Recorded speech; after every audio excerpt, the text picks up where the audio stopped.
With a 20-year reputation for clean business, Matt Glynn at Code Property Group is the first choice for real estate on the Sunshine Coast and surrounding areas. I've known Matt for a very long time from a personal level and professional level, and he is an excellent real estate agent. He's professional, he holds a high level of integrity, he presents incredibly well, and has a huge amount of knowledge when it comes to the real estate industry. So if you are in the market to buy, sell, or simply get a valuation and find out more about your current property, then give Matt a call on 0404 315 066 or matt.glynn, GLYNN at codepg.com. You won't be disappointed.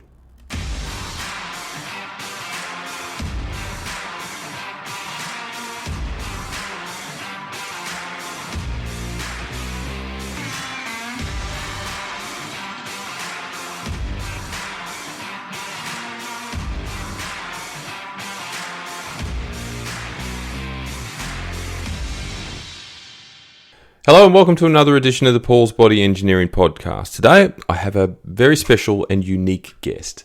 Tanita Neale is someone you've probably never heard of before, but she's a client of mine and has a very impressive and remarkable story to share.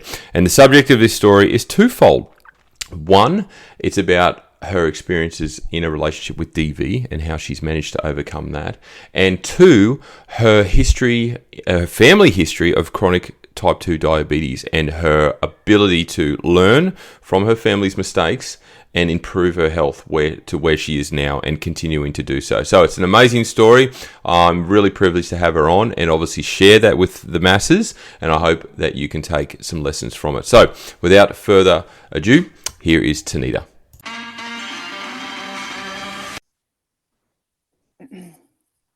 Recording. Okay. All right. Tanita Neale, welcome. How are you? I'm good. How are you? I'm good. Thank you for agreeing to come on. I guess the point, and we were literally just chatting about this, the point of obviously chatting to you on the podcast was that you've got, what you would deem somewhat of an insignificant backstory, but I think it's probably very relevant to the society today, in particular health and fitness. And there's two streams to this conversation, I guess, one being your family history. And I remember when you spoke to me early on, you are making it one of your ambitions to sort of recreate your family legacy, I suppose, in terms of health, if that's the best way to put it. Yeah. And the other one is obviously a previous relationship you've had and the fact that you're now using the gym, health, fitness, walking your dog, all these sorts of things to, I guess, manage potential anxiety and stress and things that come off the back of that. So do you want to take us back and give us a little bit of an insight into your family history first, and we'll sort of open up that door and then go on to the other one later on? Yeah, definitely. So I guess a starting point, I guess, is it started with my grandparents, really. So we were never really, through fault of nobody, I guess, but we didn't really come from like a sporting family or a family that saw the importance around like moving your body and investing in your health. That wasn't something that was sort of drummed into us, for lack of a better word, as young kids. So it's not an environment that I was used to growing up. So it's not something that I sort of adapted until a little bit later, well into my adult life. But my grandparents had a nice big range of health issues. My grandma in particular was probably the one that I had the most exposure to, and she had like high blood pressure, and she was in her early 50s too at the time, and had been diagnosed with type 2 diabetes. And as a very young kid, I can remember her having, this massive stash of medications, and she used to hate taking it. And ultimately, in the end, she stopped taking it, and unfortunately, that is what cost her in the end. And we said goodbye to her when she was 56. Yeah, right. So very young. Yeah. And then, unfortunately, Mum was diagnosed with type 2 diabetes for her 40th birthday present. So, and I remember that vividly. They told her at the time she was going through like the early stages of menopause, and it turned out to be diabetes. Oh, is that right? I thought it was menopause. Yeah. So not a very nice birthday present, but No.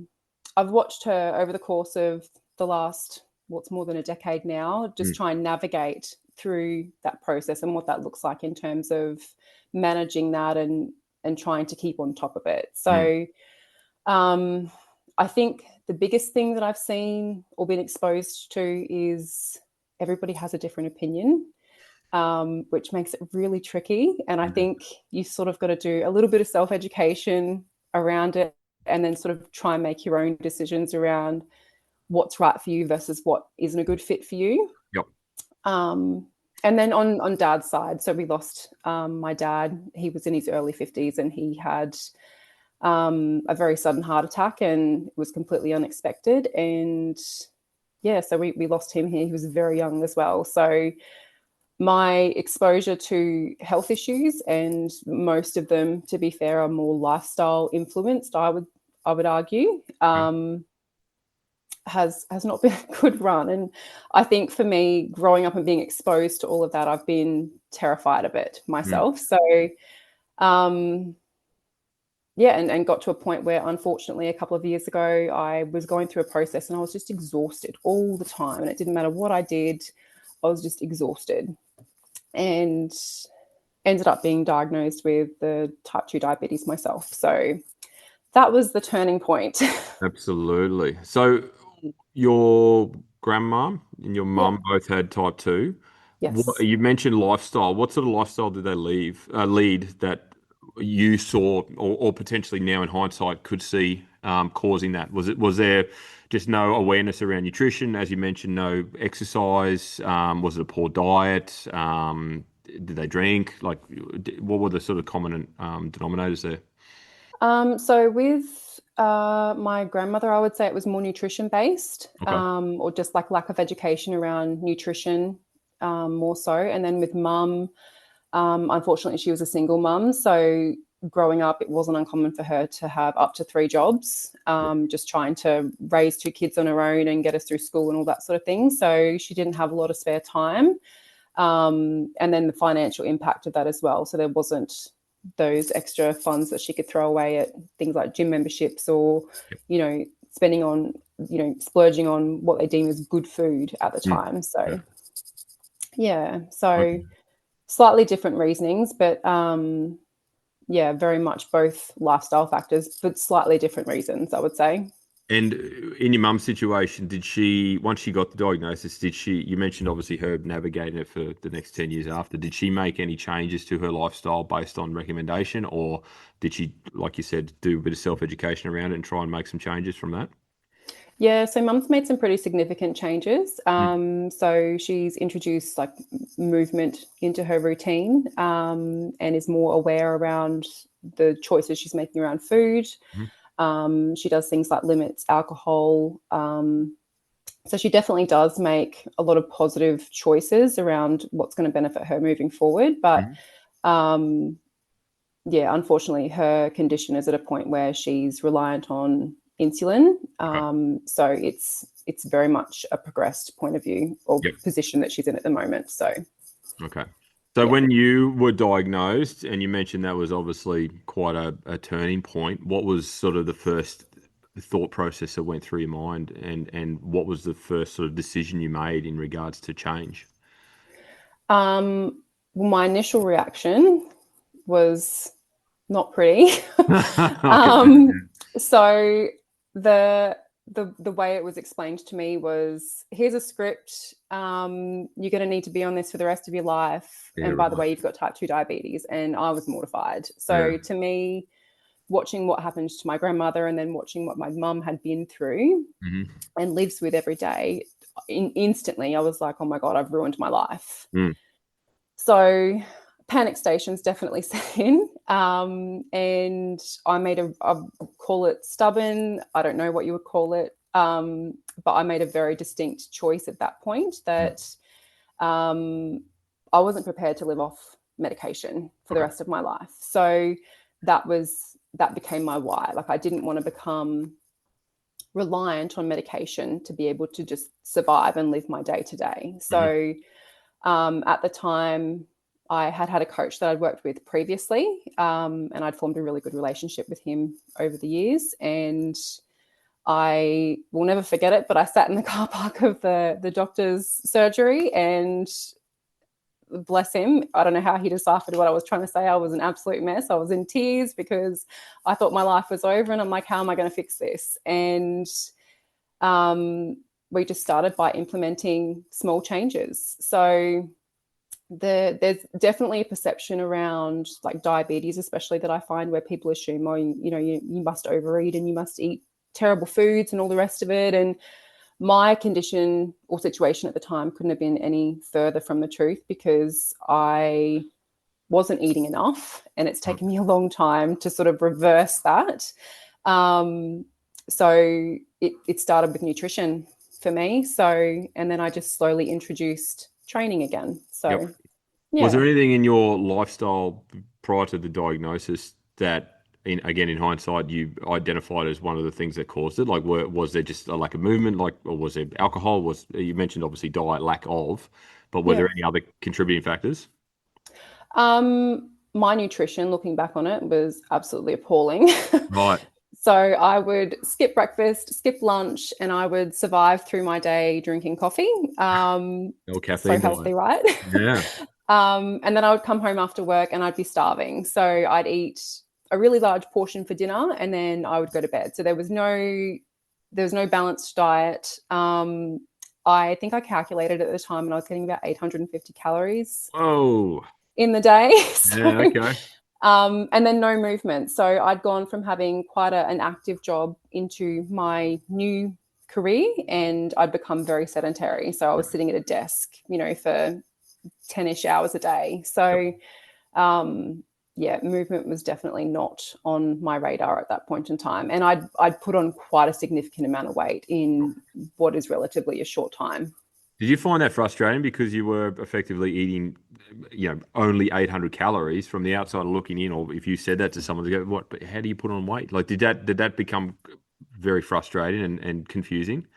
Oh, it was hugely frustrating. Like, Yep. even when my GP at the time explained to me why I was so tired, and that being the type 2 diabetes, her response was, if you just stop going through the drive-throughs, you'll be fine. And I was so angry at the time, because I was like, how dare you? Like, you Yeah. haven't even Wow. bothered to ask me any questions. You're just assuming. So, but that's probably been the hardest part of the process that I've found, is rewiring my brain, and even working with you, like rewiring my brain that I can eat more and that I need to eat more to get the results that I'm chasing. Yep. So it's very much that's been the biggest challenge for me, because growing up, we were always taught to eat these teeny tiny little, like, minuscule piles of nothing. And that, if that's what you wanted, if you wanted to be a skinny girl, you needed to eat less. So that's what I grew up with. And it's been really hard to change that conditioning around that thought process. And has that taken a while? Like, would you say you're comfortable with it now, or are there still days that it tests you a little bit? It's still, like, I enjoy my food, I'm not going to lie. But I think now that the difference for me is I make different choices around my food. So I eat a lot more now than I think I ever have, to be honest. But my food choices are very different to what they've ever been. So there's a lot more volume and variety there. But it's more, for me, I find it more confronting when I plug everything into to track it ahead of time. So I always track ahead of time, because then I know exactly what I'm eating. But yeah, when I see those calories and they're all stacking up, and I'm like, oh my gosh, that's so much food. But then I know that that's what's required to get the results. So A little bit of self-talk. yeah. So I just ignore that number and I just eat the food, and then I'm fine. Isn't that interesting? Like, you've obviously grown up in a generation where obviously less is more when it comes to weight loss, or looking quote unquote skinny, as you said. So it's kind of there's a similar I guess, what's the word I'm looking for? Assimilation between jumping on the scales and looking at that number and putting your food into MyFitnessPal or whatever the logging app is, and seen a high level of calories and immediately been on the back foot. I Yeah. find that really fascinating. So obviously the rewiring, as you mentioned, is still a work in progress from that front. Oh, definitely. And even just the, I guess, call it conditioning, like in my generation in particular, I found that like growing up, you wanted to be skinny. Yep.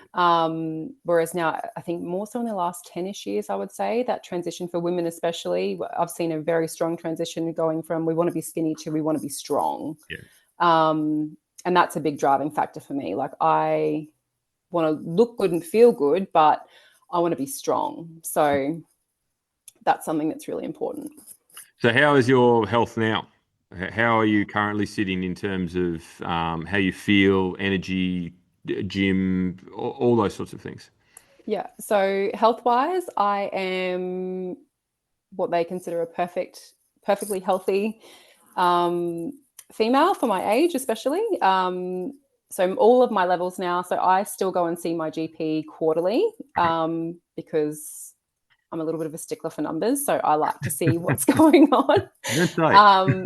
So I've kept every single pathology report since this all started. So I'm a bit Yeah, of a well, nerd with it, but so all of my levels now are well below where they need to be, and they've been there consistently for the last sort of 18 months to 2 years now, which is really exciting for me, and I'm very proud of that because it's all been done naturally. Yep. But yeah, so overall energy levels are significantly higher compared to what they used to be. My sleep hygiene comes and goes, so that's something that I still work on, depending on work and other lifestyle factors, how they're going. But overall, much better. Unreal. That's really good. So no type 2 diabetes, no nothing. It's gone for the All foreseeable future. gone. Yep. Yeah, And I blood guess pressure's amazing. Yeah, absolutely. So I guess the silver lining to this is that you've got control over the situation moving forward, right? I do Yeah. definitely. Which is So exciting. it is, yeah. So provided that I continue with the lifestyle that I've built, Mm. there should be no reason for me to ever be required to be on medication, which is very exciting to me. Absolutely. Unreal. Yeah. I think the lesson here is that you can obviously improve your health, improve your fitness, improve and overcome, obstacles like you were told by a doctor that you had to be on this medication for the rest of your life to manage diabetes, but you've proven that that isn't the case, and you can obviously reverse these things. And I think that's a testament to your character because obviously you've seen the history, so you didn't want to go down the same path as your mum and your grandmum, but you also still had to do the work as well. So that's obviously yes, it's hard, but looking back, I'm sure you went, well, it actually wasn't. No, well, and I think it's worth touching on as well because it's something that you've mentioned and I've seen sort of fairly consistently in the content that you provide, but it's not been linear either. So it's not been this awesome trajectory where I've gone from 0 to 100 and everything's been amazing because Yep. there's certainly been ups and downs. And I'm not naturally a patient person, so it's taught me to be patient. But overall, it's been a really worthwhile process to go through, and I'm very grateful for it because it's certainly taught me a lot. Yep. More so around how to fuel my body and how to take care of it long term. So, yeah, very rewarding. Were there any periods through that entire journey from the diagnosis to now where you just wanted to throw in the towel and you just had enough because there was an element of it being too hard, or did you find a way each time? Well, again, I'm pretty stubborn. So if I am not seeing results, I am very quick to question why, Okay. particularly if I know I'm putting in the work. If Yep. I know I'm not putting in the work, then that's 100% on me. Sure. And I'm pretty good nowadays at picking it up and fixing whatever the issue might be. But yeah, overall, I think it's been it's been a good process. It is definitely frustrating when you're doing all the work Yep. and you're not seeing the scales move. And I've just had to learn to separate myself from that because it's not always about the number that's on the scale. But if you jump in your jeans and your jeans are too big for you, like that's a great problem to have, right? Yeah, absolutely. That's a really good analogy because you're right, and we still are in a society where scales mean everything, or there is that stigma. So the fact that you're now, I guess, unpacking that and thinking, looking at it from a different lens is really good, and hopefully people listening to this will, relate to that because it's certainly common practice. Jump on the scales. If scales are going up, your day's shit. It's all over. That's Yeah. the thing, and I'm sure you had those days early on. Oh, even now, there's plenty of days where, I think I've had a cracking week and then I jump on the scales and, they've gone up by 200 or 300 grams. And I'm like, what's going on? Like, but it is just part of the process. Yeah, So, unreal. yeah. Um, so you mentioned sleep hygiene, and that's probably a good segue to the second sort of topic I wanted to talk about. And I really appreciate you diving into this because this is, it can be a sensitive issue for many people, and that is a previous relationship you had. Now, I don't know a big story about it. You've kind of sort of told me a little bit about it recently, and you had a relationship, and it's since involved DV, so domestic Yep. violence. Yep. Do you mind taking us back and just sort of elaborating on that a little bit and how you manage or have coping mechanisms for that now? Because obviously there's, I'm guessing, some trauma associated with that. Yes. So I was in a long-term relationship. So I was with my ex-partner for 14 years. Mm, Um, wow. so unfortunately, it wasn't a very nice relationship, particularly towards the end. So um, there's there's been a lot to work through with that. So um, in terms of, well, I don't know, what would you like to know? Well, I guess if you're, because I think recently when you checked in, you were talking about having a few nights where you couldn't sleep. Yep. And I don't know, I'm guessing maybe looking over your shoulder, that sort of thing. Like, did it get, and again, you don't have to answer the questions, but did it get like physically violent? Was it a case that you were fearful of your life? Did we go down that path? Obviously, you've got a DV in place, so you had to get the police involved, and then how do you overcome 14 years of that? And I'm assuming it got worse as the years went on as well. Yeah, it did, unfortunately. And it took me a very long time to realize that it wasn't a good situation. Okay. And I got into that relationship when I was very young. So I didn't have a lot to reference back to in terms of what was healthy, what was unhealthy. Yep. But definitely towards the end of that relationship, it was not a good environment at all. And it was very much a case of, and it's very prominent to talk about now, but it was definitely coercive Yep.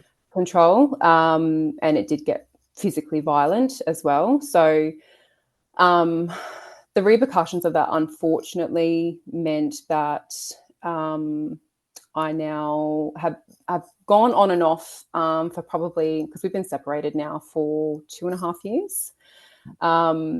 And I'd gone through periods where it was affecting my sleep and my mood and just my energy levels overall, because it was a lot of stress to deal Mm. with all at once, because I was dealing with, lawyers and police officers and courts and all this kind of stuff. So it was definitely a lot. And I definitely took a toll physically. But now, I guess, the aftermath, and it's taken me a little while to realize just how severe it's affected me, I suppose, because I just sort of thought I could just plow on through and I'd be fine, which is not the case. So Imagine. um, it has gone. I've just come out of a period where it was affecting my sleep. So having regular nightmares and, being scared to leave the house and, being hyper vigilant about checking the doors locked, checking the security cameras, all that kind of thing. So um, this last period that I've just been through, I think I've briefly touched on it with you. I've decided that I just am not prepared to keep living like this, and I've sought external help to try and help me work through that, so that it's not affecting my sleep, it's not affecting my energy levels, so I can get up and do the things that I want to do and live the lifestyle that I've fought really hard to build. Yep. Wow. Um, Yeah. was there, so towards the back end of that 14 years, were you getting told that there was an issue? Because I can imagine in a situation like that where you've been with someone for so long, you're probably just used to the situation, and you don't see any different. Was Yeah. there like were your parents intervening? Were there friends intervening and saying, "Look, you've got to do something about this," or did you just have a moment where you just went, "You know what, this has got to stop"? It was a bit of both, to be honest. Okay. I think it's the old saying, you can lead a horse to water, but you can't make it drink. Yes. So my family was definitely very vocal about, this isn't all right. You need to do something about this. This isn't okay to be treated this way.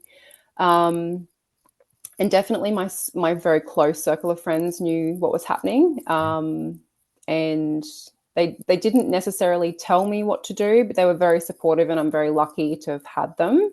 But they were definitely saying, this isn't a good position or Mm. environment for you to be in. So, and then one day it unfortunately escalated, and I tried to do all the right things because I'd got to a point, and I'm like, okay, well, this is really not healthy, and I'm suffering because of this. So I did. I reached out to the police officers, and I did all the things that they tell you to do, and I had a nice big pile of evidence, unfortunately, and thought I'd do the right thing. And I went in and I explained what was happening, and I showed all my evidence, and I had, voice recordings and video recordings and screenshots of text messages and all sorts of stuff. Hmm. And I was turned away, Wow. unfortunately. So On what grounds, can I ask?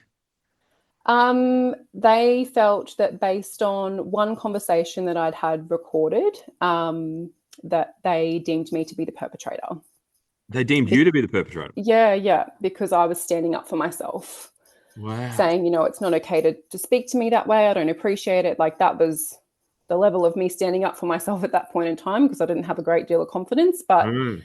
that was deemed in their eyes as me being antagonistic. Oh my God. How long ago was this?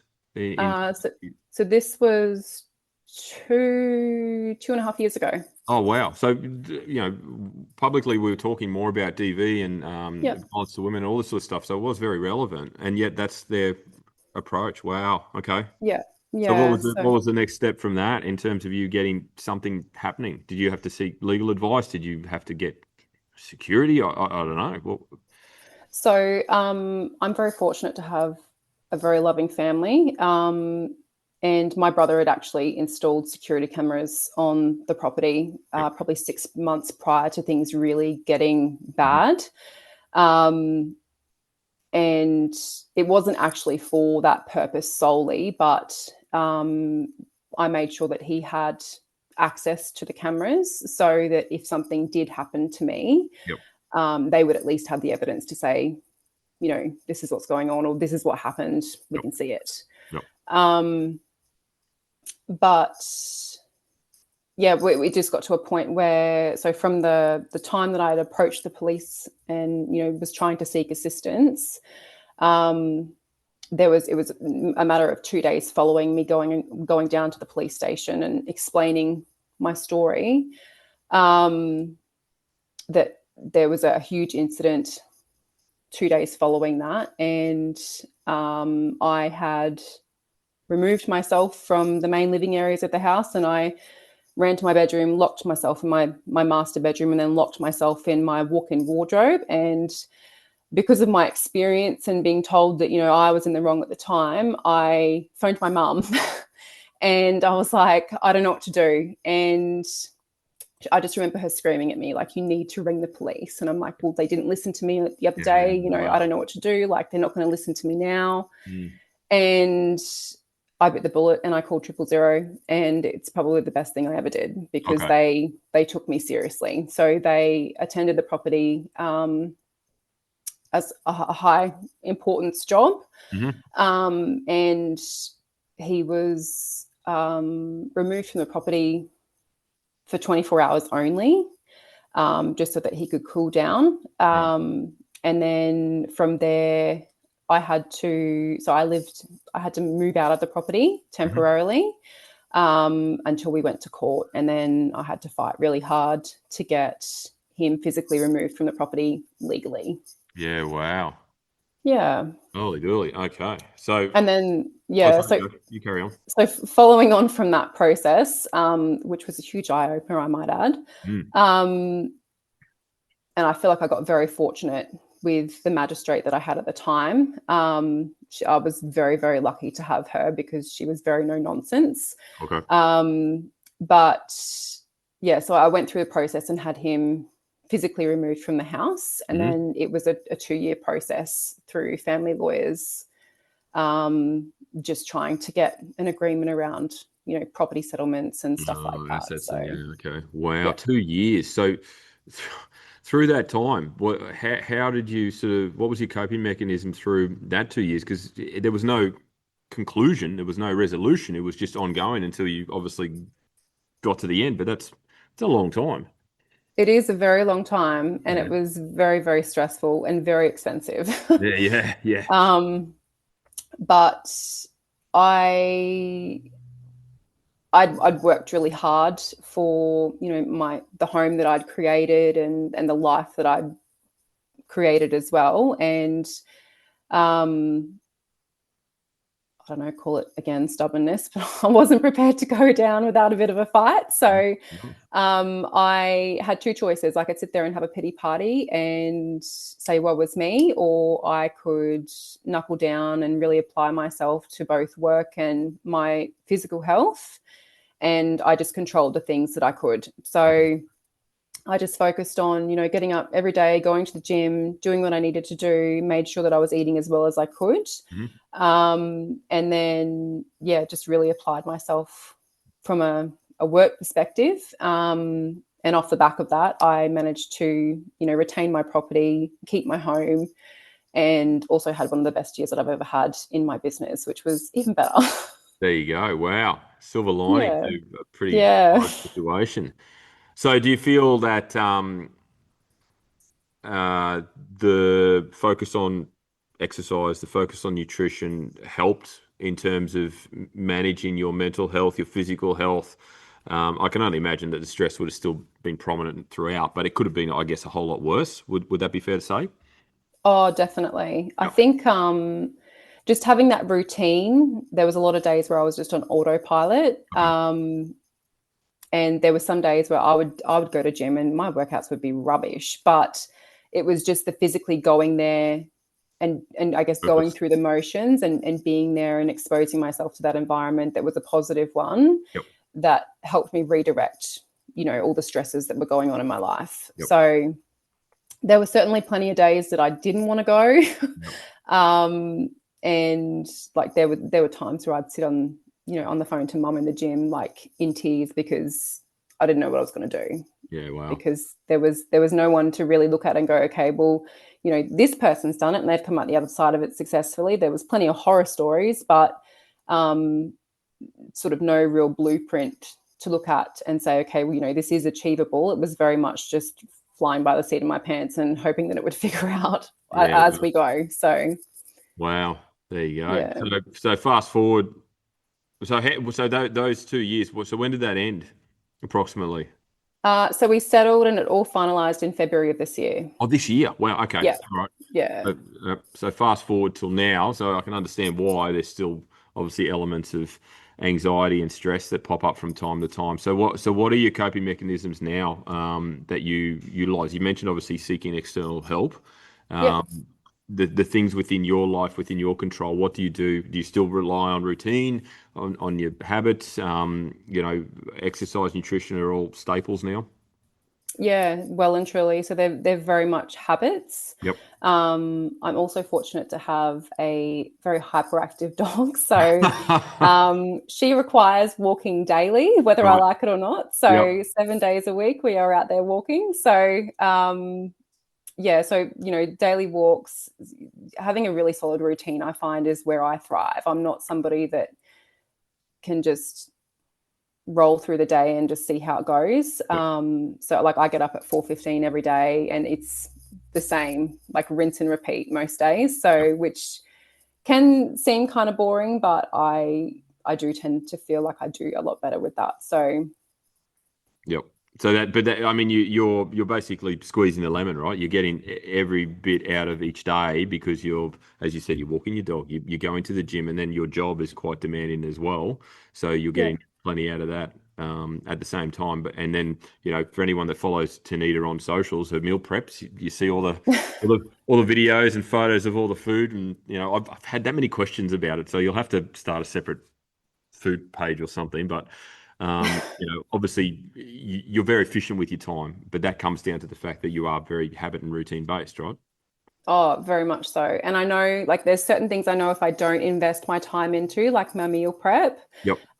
if I don't do those like key foundational things every week, I know I'm setting myself up for failure. Yep. So, and that's been highlighted to me very recently. Like there was a week not too long ago where I didn't do my full meal prep. Hmm. Um, and I had the most rubbish week ever. Like it just felt so out of sorts. I remember the check-in. Yeah. And yeah, yeah. And just coming home after a long day and I'm like, oh God, like what am I going to eat? Yeah. Like it was just painful. So I'm very routine driven. Like I do all my meal prep on a Friday. Um, Why Friday? That's an interesting one because most people think like Sunday or Monday, right? So why yeah. Friday? Is there a reason for that? So I work 6 days a week typically. Okay. You work in real estate, hey? Is I that right? do, Yeah. yes. Okay. Yeah. So I find that if I'm doing my meal prep on a Friday, so Friday's my, let's call it a slower day. So that's when I tend to do all of my like personal errands and things. Okay. So I'll usually go and do my food shop on a Friday. And then rather than double handling things, I like to just do my meal prep and then pack it away rather than putting everything into the fridge and then unpacking and fluffing around with it. But I find the weekend is where people tend to fall down the most in terms of sticking to their nutritional goals. And I am no different. So, particularly on Saturdays, which is our busiest day of the week, if I'm out and I've got back to back meetings or open homes and things like that, if I've got my meal prep in the car with me in my little lunch bag, um, I stick to my nutrition like glue. So there's no excuse to go through the drive through. There's no reason for me to go and grab a quick coffee because I've got everything I need with me. So, and then usually when we get to Sunday, I'm usually tired and I don't want to do anything. Fair So enough. my meal prep's all done and I can, invest that time into a bit of self-care or, resetting for the week. Yep. Unreal. That's a good advice actually. That's really smart because you're right. Like Sunday, most people don't want to do anything. Yeah.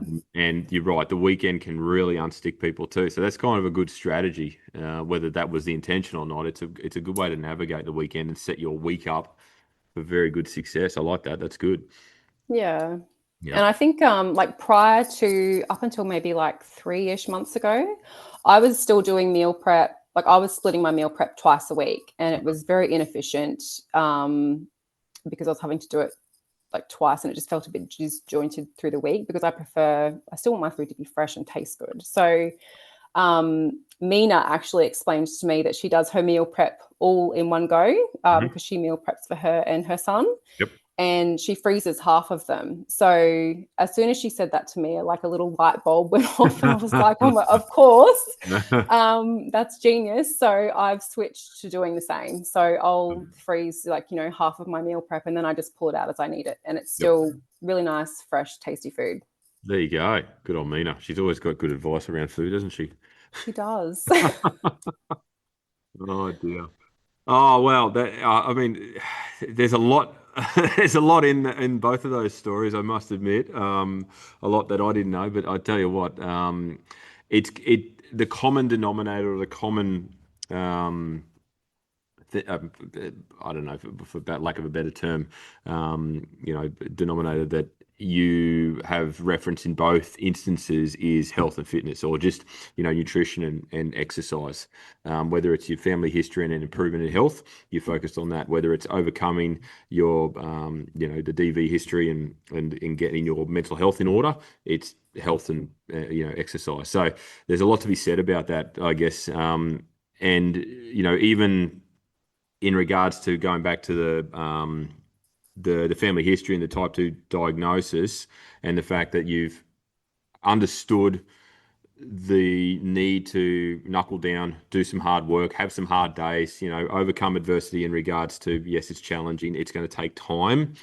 I think is really good advice for people. So I suppose in relation to either instance, do you have any?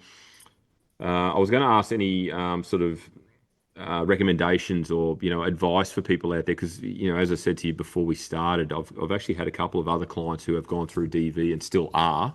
Yeah. From that lens, but also from the health lens, because type 2 diabetes diagnosis is ridiculously high at the moment. It's I don't know what the statistics are, but I know it's very very common. Yeah. Um, you're a living working case of it being reversible, for lack of a better term. So Yeah. in terms of either side of those two stories that you've told, what's some advice around just simplifying the process and obviously overcoming some of those obstacles? So in regards to the DV stuff, Mm. I think, and I don't know, it's very important for me, I feel, to talk about it because, like I said before, I don't think there is a lot of success stories. Unfortunately, we see a lot in the news of, people losing their lives Yeah. and, families being destroyed and that sort of thing. And it's a very real issue. But I think the thing for me that paid dividends in my own situation is just not taking no for an answer Okay. and really backing yourself. So I unfortunately didn't have the best experience with the police, the people that I thought, I could go to and they would help me. Hmm. Um, and in the end, I ended up self-representing in court because Wow. Okay. I cracked it with the lady that was supposed to be representing me because she was just getting it all wrong, and it was my life on the line. And Yeah. so yeah, I think if I could give one piece of advice to anybody about that particular scenario, it would be to just back yourself. And if you feel like you're not being advocated for, you're your best own advocate. Like you know your story inside out. Mhm. And I think you always know what's right and wrong. And if you don't use your voice, you're never going to be heard. So I like that. don't be afraid to say something. And Yep. if they don't hear you the first time, say it a little louder. Yeah. Wow. So would there be, um, just to touch on that, would there be anything you do differently? Like when you went to the cops for the first thing, was there something in hindsight that you could have done differently to make them take you seriously quicker? to be honest, the only thing that I regret is I'd actually gone to the police maybe like 2.5 years prior to that incident. Oh, Um, and was sat down by the senior constable at that time, and they weren't going to let me go home because right. they'd explained to me the severity of the situation. And at that point in time, I was terrified and I Mm. had no idea what to do, and I didn't want to get anybody into trouble. I just knew what was going on at the time was wrong, and I wish I had taken his advice because in that instance, my experience was amazing. They were wonderful. Okay. Um, so yeah, that would be the only thing that I would probably change. Okay. And then just looking out for, I guess, the smaller signs as well. Like there's so many things that happen, but they just compile and you just let them slide and you think, Yep. it's a bad day or whatever. Sure. But one bad day turns into 14 years of bad days, and Yeah. that's not a great place to be. So Oh, wow. Wow. Wow. Wow. And the health side of things, so the family history and that obviously, as you mentioned, well, you referenced it in the fact that when you went to court for your DV, you could have either just had a pity party or done something about it. I'm assuming that sort of decision was in your hands when you got the diagnosis too. You could have had a pity party, poor me, or you go and do something about it. So is that sort of the advice you would give someone who has had a health diagnosis, but there are options in regards to improving their health and getting better and obviously, living a long and healthy life? oh, absolutely. Like I think the first thing I did at that point in time was I fired my GP and I went and found a new one. Yeah. So I just think, particularly in the health space, like I think I mentioned very early on, there's so much information out there, and it's so easy to jump on things like Instagram, and they'll tell some people sit there and tell you bananas are bad for you, for God's sake. Like Yeah. there's just this overload of information, and you sort of don't know whether what you're doing is right or wrong. But in a lot of instances, you've just got to go, I guess, feel it out and figure out what works best for you. And then putting the right processes in place and finding the right people to support you in the parts that you're lacking in. So for me, it was really important to surround myself with people that could teach me how to train and train effectively, but then also nutrition, because I had no idea. Yep. And I'm still learning. Like I'm such a long way from knowing everything, and I don't think you ever know any. Like you're never going to be fully across it. Like you still are studying and have been studying up until even recently. So it's never ending. But don't be afraid to ask questions. Like I don't think there's any silly questions. And I think just because you're not seeing the results straight away doesn't mean it's not working. So my first coach actually said to me, because I, again, am so impatient, I think we were like a few months into like really me being very consistent with my training and nutrition. And I said to him, like, why is it taking so long? Like, this is stupid. Like, and I was getting so frustrated. And he used the analogy of the Titanic. He said, you can't turn the Titanic around in the snap of a finger. It's going to take time. Like you need to just be patient, and slowly one day you'll start to see a small shift. And then next minute he goes, it'll be, a year or two down the track, and next minute you're on a completely different trajectory. And he was right. There you go. Good advice. So, yes. Unreal. Wow. Okay. That's there's some there's some great advice there, but there's also some really inspiring stories to come out of what has been a lengthy period of time, I guess, 14 years in the relationship, but also the history of your family as well. So where do you see yourself now, 5-10 years from now, in regards to health and fitness? Like, what's the trajectory now that you have the knowledge, you've got the support, you've obviously overcome a lot. So, your mental resilience is quite high, I would imagine. So where do you see Tanita in 5 to 10 from now? So I'm still not at my goal, as right. You know, yes. But yeah, so I've broken it down into mini chunks. So I've still got a little bit of work to do in terms of, like weight wise. And then from there, I would really just love to build my dream physique. And I think I joked with you when I initially started working with you that I would love to have like shoulders like Dana Lynn Bailey, because I think she's just amazing. But, and I'm sure if I applied myself, I'd probably get there. You can actually look up some of her shoulder workouts. They're insane. They're painful to watch, but they are. The shoulders she's got, right? But yeah, so like in the next sort of 5 to 10 years, I would like to, continue. And I want this to be something that is part of my everyday for the rest of my life. So it's not something that I will ever deviate from, because there's too many benefits that come out of it for me. But I would like to start a family as well. So that's another big, driving factor for me. So if I do end up being fortunate enough to have children, I would like to instill good, values around, fitness and lifestyle and what that looks like in the everyday sense and why it's so important. So for me, I feel like I'm sort of laying the foundations for that now. Absolutely. Yeah. That's a great way to look at it too, because not only are you chasing optimal health, but you're putting yourself into positions so should that lifestyle change happen, you're going to be in a really strong position for it to happen. I think that's really amazing. Well, that was cool.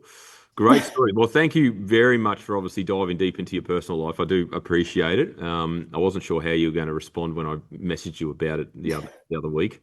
But I appreciate the fact that you're really open and transparent about the story, because I'm sure there's plenty of people out there with something similar that could certainly relate. It's obviously, as you said, I can't remember the quote, but I needed to write it down. If you don't speak, you're not heard, and that's probably the case a lot of the time. So thank you very much for that.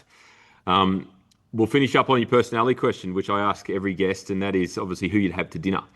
So you can obviously invite anyone over that you would like, whether they're alive, dead, fictional, non-fictional, could be more than one. But it's to sit down, have a meal, and have a really good conversation with. Who do you think that would be?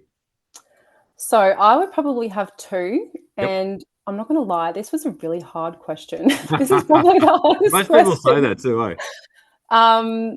But I would have to say my family. So Right? as corny as that sounds, I think Conor McGregor nailed it when he said if you wouldn't starve with them, they shouldn't be sitting at your table. So I completely agree. Yep. Um, but then if I had to pick a celebrity, I would definitely say Jamie Oliver because Oh, he wow. has, I don't know, inspired like how I cook and how I interact Really? with food. And he just really loves food, and so do I. So I think that would be an awesome guest. He would be. I love his like when he does his cooking shows. I love his just the room. I don't you wouldn't call it a kitchen because it's kind of outdoors. It's like Yeah, almost a greenhouse sort of thing where he's got everything growing in the background. So I love that setup. It just looks yeah, brilliant. yeah, But you're right. Like his take on food and his ability to make food interesting is really unique, and that's obviously why he's been so successful for so long. But yeah, awesome, great choice. Would he be yeah. invited with your family, or would it have to be a separate dinner? No, with my family, I reckon. You wouldn't make him cook, though, would you? I wouldn't say no. Fair enough. No, I reckon. Yeah, I remember like he had a restaurant in Brisbane there for a little while. It was He like a did. pasta restaurant, and I'm kicking myself that I never went. But Yeah, right.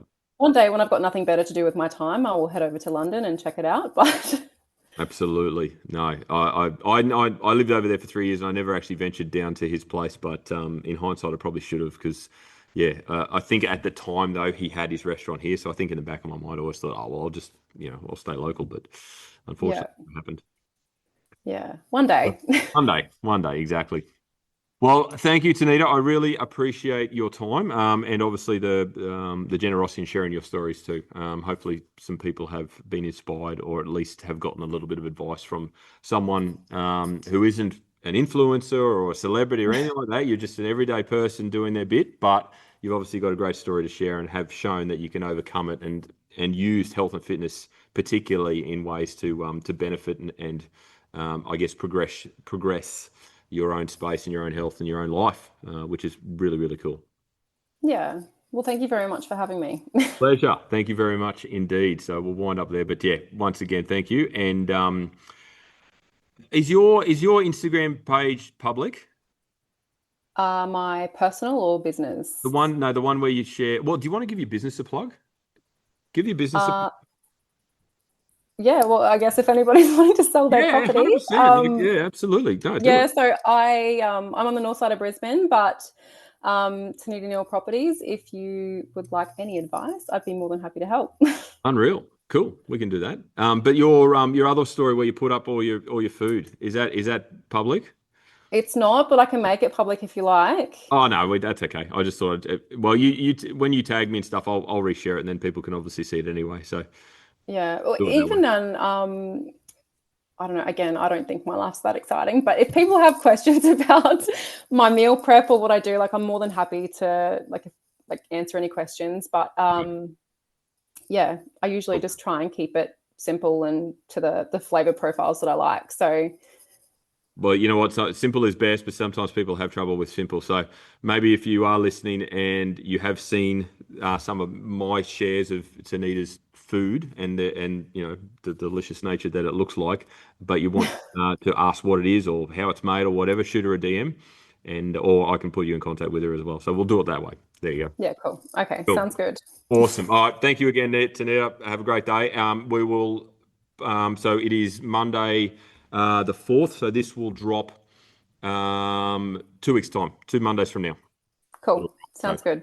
awesome. All right. Thank you very Awesome. much. All righty. Bye. Bye.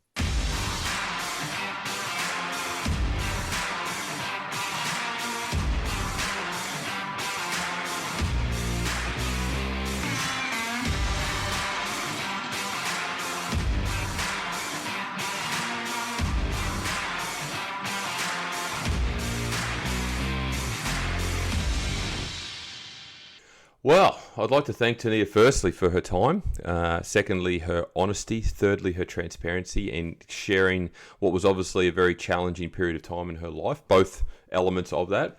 I think it's tremendous that she's willing to share her story and obviously hopefully inspire others to do something similar, but also inspire others to, I guess, overcome the adversity within their life, whether it is a health complication, whether it is a relationship issue. There's always a way. There's always a way. So Tanita's obviously a walking, talking example of that. So thank you very much, Tanita, for her honesty and generosity in terms of her time.